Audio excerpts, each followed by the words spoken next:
दोस्तों बहुत बहुत स्वागत करता हूं आप सभी का। योगी सरकार में कैबिनेट मंत्री ओम प्रकाश राजभर बुरी तरीके से फंस गए हैं। ओम प्रकाश राजभर की मुश्किलें कम होने का नाम नहीं ले रही हैं। इस बीच ओम प्रकाश राजभर के खिलाफ गैर जमानती वारंट जारी हुआ है।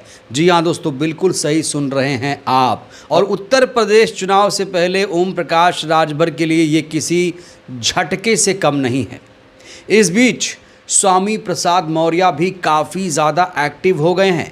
स्वामी प्रसाद मौर्य अब यूपी पुलिस से भिड़ रहे हैं।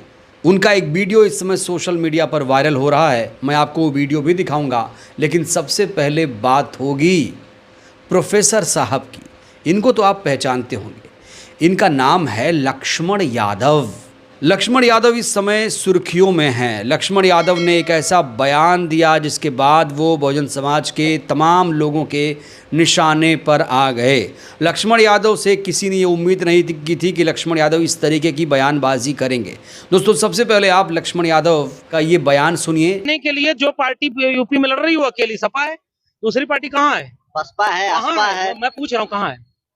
कहाँ है? शेखर आजाद लड़ रहे हैं। मैं नाम लेके किसी पे नहीं कोई टिप्पणी करूंगा। संविधान बचाने की लड़ाई जब लड़ी जा रही है तो जो सामने लड़ रहा है उसका साथ देना जरूरी है कि नहीं? देना चाहिए। बाबा साहब अम्बेडकर एक पार्टी के होते तो उसी उत्तर प्रदेश में दो पार्टी क्यों बनी है? बाबा साहब की बनी बनाई पार्टी के बाद भी कांशीराम जी ने अलग पार्टी क्यों बनाई? बाबा साहब का बनाया संगठन बाम से कितने टुकड़ों में क्यों टूटा? और संविधान बचाने के लिए जो पार्टी यूपी में लड़ रही है वो अकेली सपा है। दूसरी पार्टी कहाँ है?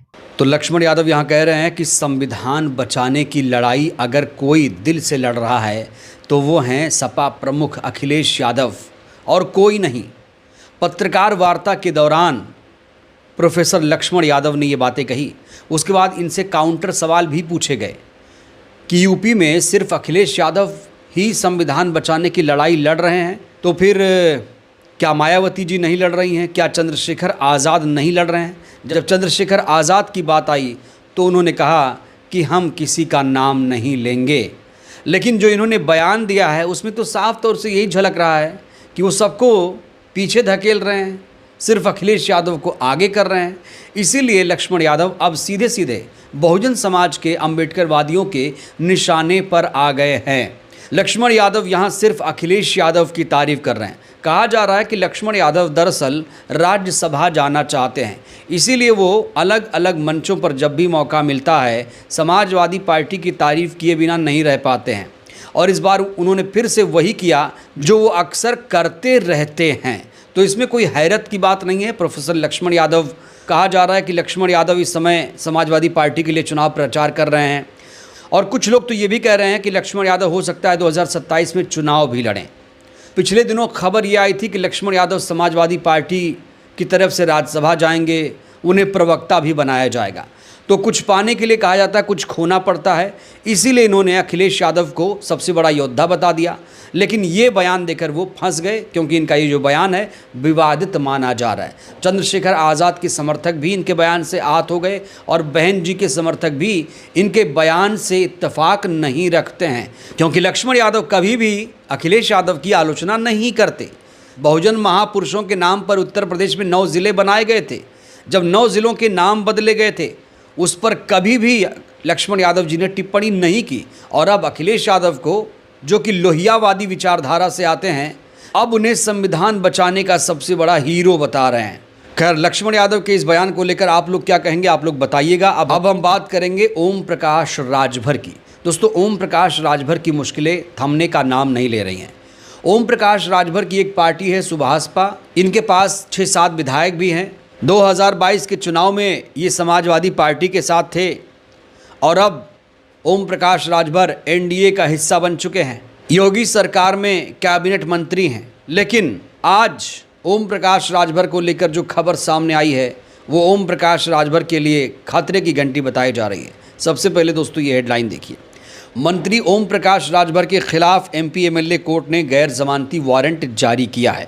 तो ये खबर 30 अप्रैल की मैं आपको बता रहा हूँ। ये खबर इस समय तमाम अखबारों में, टीवी चैनल्स में सुर्खियों का हिस्सा बन चुकी है। यूपी के कैबिनेट मंत्री हैं ओम प्रकाश राजभर और बीजेपी एनडीए का वो एनडीए का हिस्सा हैं। कहा जा रहा है जब 2019 का लोकसभा चुनाव चल रहा था उस समय मऊ में एक जनसभा के दौरान इन्होंने बीजेपी कार्यकर्ताओं को जूते से मारने की धमकी दी थी। बीजेपी नेताओं पर ये टिप्पणी की थी जिसे अभद्र टिप्पणी माना गया। उसके बाद एमपी एमएलए कोर्ट ने इनके खिलाफ गैर जमानती वारंट जारी कर दिया। अब बड़ा सवाल यह है कि गैर जमानती वारंट क्या होता है। गैर जमानती वारंट एक गंभीर कानूनी प्रक्रिया होती है जिसमें पुलिस को निर्देश दिया जाता है कि आरोपी को गिरफ्तार कर सीधे अदालत में पेश किया जाए। इस स्थिति में आरोपी को तुरंत जमानत मिलने की गारंटी नहीं होती है।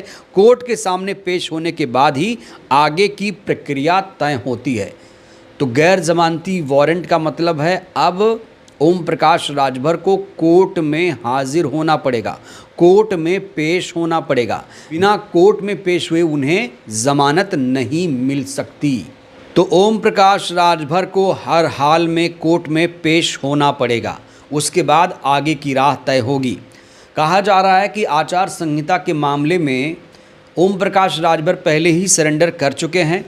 आपको याद दिला दें 2019 लोकसभा चुनाव के दौरान आचार संहिता उल्लंघन मामले में ओम प्रकाश राजभर पर केस दर्ज हुआ था। इसका केस एमपी एमएलए कोर्ट में चल रहा है। कई तारीखों में पेश नहीं होने के बाद राजभर के खिलाफ वारंट जारी किया गया था। अप्रैल 2025 में राजभर ने कोर्ट में सरेंडर कर दिया था। इस खबर के आने के बाद लोग राजभर की चुटकी भी ले रहे हैं। लोग कह रहे हैं कि अगर राजभर पीला गमछा पहनकर कोर्ट चले जाएं तो जज भी कुर्सी से खड़े हो जाएंगे। क्या मजाक समझे हो चाचा को? तो एनडीए का हिस्सा है, कोर्ट में जाएंगे तुरंत इनको राहत मिलेगी, ऐसी भी बातें लोग कर रहे हैं। अब बात करते हैं बहुजन समाज के एक और नेता की जिनका नाम है स्वामी प्रसाद मौर्य। स्वामी प्रसाद मौर्य किसी परिचय पहचान के मोहताज नहीं है। स्वामी प्रसाद मौर्य ने अपनी एक पार्टी बना ली है और अब वो यूपी सरकार पर ज़बरदस्त तरीके से हमलावर हो चुके हैं। उन्होंने सरकार पर गंभीर आरोप लगाते हुए कहा है कि प्रदेश में अपराधियों को संरक्षण मिल रहा है, अपराधियों को संरक्षण नहीं मिलना चाहिए। इसके लिए आज वो पुलिस अधिकारियों से भिड़ गए। दरअसल मौर्य ने हरदोई, गाजीपुर, फतेहपुर, प्रतापगढ़, एटा और बुलंदशहर की हालिया घटनाओं का जिक्र करते हुए कहा कि कई मामलों में आरोपी अब तक फरार हैं। उन्होंने फतेहपुर के खागा क्षेत्र की घटना का उल्लेख करते हुए कहा कि साधना मौर्य के साथ सामूहिक दुष्कर्म मामले में मुख्य आरोपी पर 25,000 रुपये का इनाम घोषित होने के बावजूद गिरफ्तारी नहीं हुई है। इसीलिए आज वो इस पूरे मामले को लेकर पुलिस से ही भिड़ गए और कानून का पाठ पढ़ा दिया। तो उसके बाद आप जाएंगे सर? नहीं, मौका कितना, क्या घंटा? चलिए मैं मौका देता हूँ। क्या घंटा? 7 टीमें लगी हैं सर वहाँ पे। नहीं, 7 टीमें लगे या 100 टीमें लगे, हमें रिजल्ट चाहिए। रिजल्ट मिलेगा सर, रिजल्ट मिलेगा, आपको रिजल्ट मिलेगा, 100% मिलेगा। मेरी वहाँ से बात हो रही है। हाँ। रिजल्ट मिलेगा सर। कप्तान साहब से बात करिए, कितने चलिए मैं कल तक का समय दे रहा हूँ, ठीक है। मैं चूँकि संविधान में विश्वास करता हूँ, कानून में यकीन करता हूँ, मैं नहीं जाऊँगा, लेकिन 24 घंटे के अंदर अपराधी जिंदा या मुर्दा सर प्रयास हो रहा है, पुलिस की गिरफ्तारी होना चाहिए। तो उसके ऊपर 50,000 रुपये का इनाम भी कर दिया गया, प्रयास हो रहा है। नहीं, 50,000 का इनाम घोषित कर दिया जाए, 2 लाख का घोषित कर दिया जाए, बात की माने नहीं रखती है। आप देखिए, मैं इतना मैं जानता हूँ, 6 से 7 बार कैबिनेट मंत्री रहा हूँ, 3 बार नेता विरोधी रहा हूँ। पुलिस अगर चाहे तो समुद्र में भी बच कर छिप करके नहीं बच सकता है।